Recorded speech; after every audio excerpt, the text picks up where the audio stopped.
First Samuel chapter 4.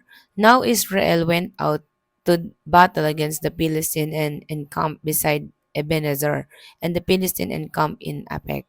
Then the Philistines put themselves in battle array against Israel.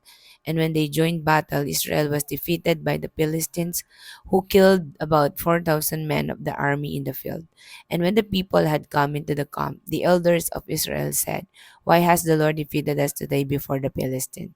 Let us bring the ark of the covenant of the Lord from Shiloh to us, that when it comes among us, it may save us from the hand of our enemies."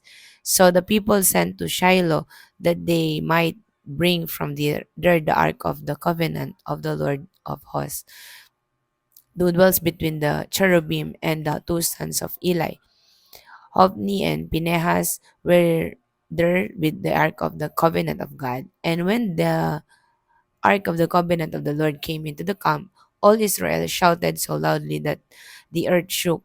Now when the Philistines heard the noise of the shout, they said, "Why does the sound of this great shout in the camp of the Hebrews mean?" Then they understood that the ark of the Lord had come into the camp. So the Philistines were afraid, for they said, "God has come into the camp." And they said, "Who to us?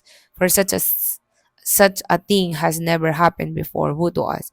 Who will deliver us from the hand of these mighty gods?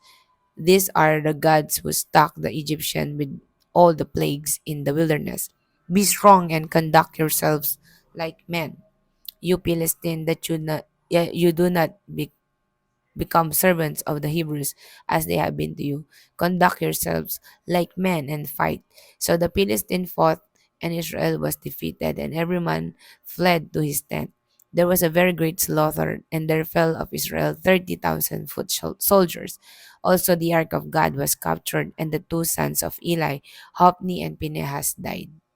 Then a man of Benjamin ran from the battle line that the same day and came to Shiloh with his clothes torn and dirt on his head.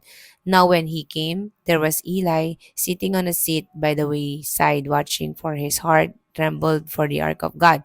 And when the man came into the city and told it, all the city cried out. When Eli heard the noise of the outcry, he said, "What does the sound of this tumult mean?" And the man came quickly and told Eli. Eli was 98 years old, and his eyes were so dim that he could not see. Then the man said to Eli, "I am he who came from the battle, and I fled today from the battle line." And he said, "What happened, my son?" So the messengers answered and said, "Israel has fled before the Philistines, and there has been a great slaughter among the people. Also, your two sons, Hophni and Phinehas, are died, and the ark of God has been captured."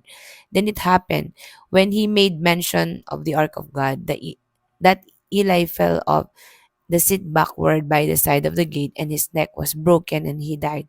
For the man was old and heavy, and he had judged Israel 40 years.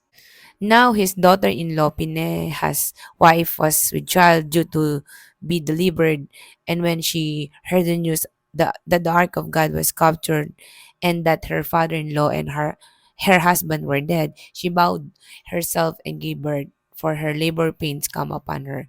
And about the time of her death, the woman who stood by her said to her, "Do not fear, for you have borne a son." But she did not answer, nor did she regard it. Then she named the child Ichabod, saying, "The glory has departed from Israel, because the ark of God had been captured, and because of her father-in-law and her husband." And she said, "The glory has departed from Israel, for the ark of God has been captured."